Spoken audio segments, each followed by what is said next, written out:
દેવી નવરાત્રીનો પાવન સમય ચાલી રહ્યો છે। માય ભક્તો ફળો અને દૂધનું સેવન કરી ઉપવાસ કરતા હોય છે।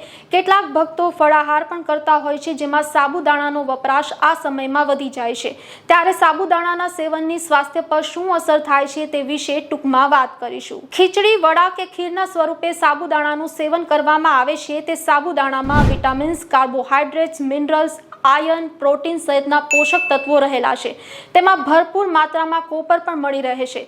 સાબુદાણાની ખીચડીમાં પોટેશિયમ હોવાને કારણે શરીરના રક્ત પરિભ્રમણને સુધારે છે, જે તમારા બ્લડ પ્રેશરને સંતુલિત રાખે છે।